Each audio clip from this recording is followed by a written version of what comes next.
मंत्र पढ़कर उस तस्वीर में सुइयां चुभोना शुरू कर देती थी।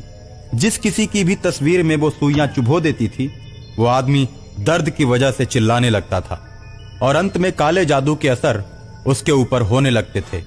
वो तड़प तड़प कर दम तोड़ देता था। इस तरह हेमा को जो भी परेशान करता, बात बात पर ही काला जादू करके वो उसे मार देती। हेमा के काले जादू के असर ने बहुत से लोगों को मार दिया था। उसके बाद यह घटना चर्चा का विषय बन गई कि गांव में महामारी आ गई है। जिसको भी यह महामारी अपनी चपेट में लेती है, वह इंसान तड़प तड़प कर मर जाता है। एक दिन हेमा ने गांव के मुखिया पर ही काला जादू करने की बात सोची और अपने कमरे में जाकर दरवाजे को बंद करके मुखिया की आकृति बनाने लगी। आकृति के सामने नींबू काटने लगी। नींबू काटकर आकृति को माला पहनाती है और पहली सुई आकृति के सीने में चुभाती है और सीने में सुई चुभते ही मुखिया के सीने में दर्द होने लगता है। तो लोग कहते हैं कि मुखिया भी महामारी की चपेट में आ चुका है। अब यह भी नहीं बचने वाला। मुखिया का लड़का राजेश शहर से एम्बुलेंस बुलाकर मुखिया को शहर के बड़े डॉक्टर को दिखाता है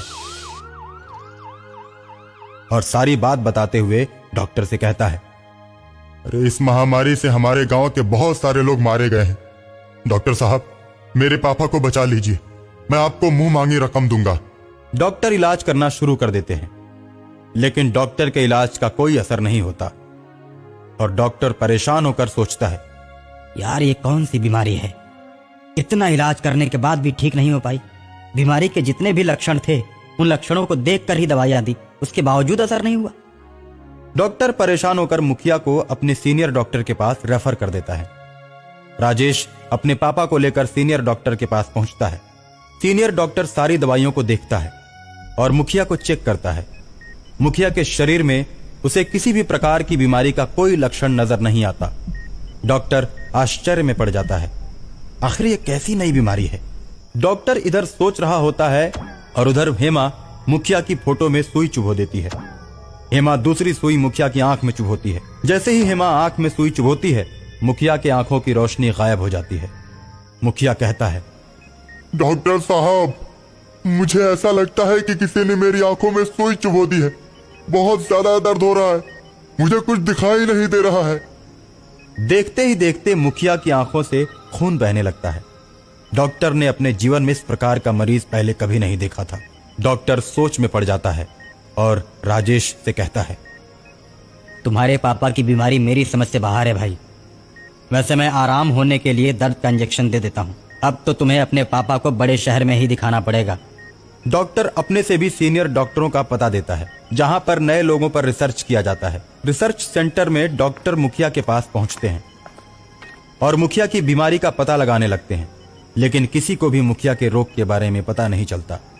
सभी डॉक्टर सोचने पर मजबूर हो जाते हैं कि आखिर ये कौन सी बीमारी है। उसी रिसर्च सेंटर में एक बीमार तांत्रिक अपना इलाज कराने आता है। मुखिया को देखते ही तांत्रिक भड़क उठता है और डॉक्टरों से कहता है, मेरा रोग ठीक करो, मैं स्वस्थ होते ही मुखिया को ठीक कर दूंगा। इसे कोई रोग नहीं हुआ है, इस पर सिर्फ और सिर्फ काला जादू का असर है, जिसके चलते दवाइयां असर नहीं कर रही हैं। काला जादू नाम सुनकर डॉक्टर हैरान हो जाते हैं। सबसे पहले तांत्रिक को दवा देकर ठीक करते हैं। तांत्रिक ठीक हो जाने के बाद बोलता है, मैं जानता हूं कि आप लोग काले जादू को नहीं मानते, इसलिए मैं आप लोगों को जादूगरनी के पास ले चलता हूं, ताकि आप लोगों को विश्वास हो जाए कि काला जादू होता है, जिसे तांत्रिक ही ठीक कर सकता है। तांत्रिक डॉक्टरों को लेकर मुखिया के गांव में पहुंचता है और नींबू पर मंत्र फूंक कर फेंकता है। नींबू गेंद की तरह आगे आगे चलने लगता है और उसके पीछे पीछे मुखिया, डॉक्टर और गांव के कुछ लोग चलते हैं। नींबू हेमा के दरवाजे पर जाकर रुक जाता है। नींबू के रुकते ही तांत्रिक बोलता है, काले जादू की जादूगरनी तू इसी घर में है। मुखिया जब यह बात सुनता है तो अपने लड़के राजेश से कहता है, दरवाजा तोड़ दो राजेश, दरवाजा तोड़ दो। और दरवाजा टूटते ही सभी हेमा के घर के अंदर प्रवेश कर जाते हैं। हेमा के घर में एक लोहे का बहुत बड़ा दरवाजा था, जिस पर शैतान का बहुत विशालकाय चित्र लगा हुआ था। तांत्रिक बोलता है, इसी घर में जादूगरनी रहती है और काला जादू करती है। इस घर में प्रवेश करने वाला बच नहीं पाता है, क्योंकि इस घर में काले जादू की शक्ति है। दरवाजे के उस पार शैतान खड़ा रहता है और हेमा काला जादू कर रही है। हेमा को इस बात की भनक लग जाती है कि गांव वाले एक तांत्रिक को लेकर आए हैं। हेमा गुस्से में आकर दरवाजा तोड़ती है। देखते ही देखते दरवाजे से धुआं निकलने लगता है और सारे गांव वाले बेहोश होकर गिर जाते हैं। लेकिन तांत्रिक बेहोश नहीं होता। वो अपने झोले से छोटी सी जादुई छड़ी निकालता है और जादुई छड़ी से डायन को मार देता है।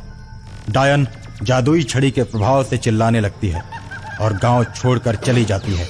डायन के गांव छोड़ते ही सभी बेहोश लोग उठकर खड़े हो जाते हैं और मुखिया भी ठीक हो जाता है। डॉक्टर जब मुखिया को स्वस्थ देखते हैं तो उन्हें भी इस काले जादू पर विश्वास हो जाता है।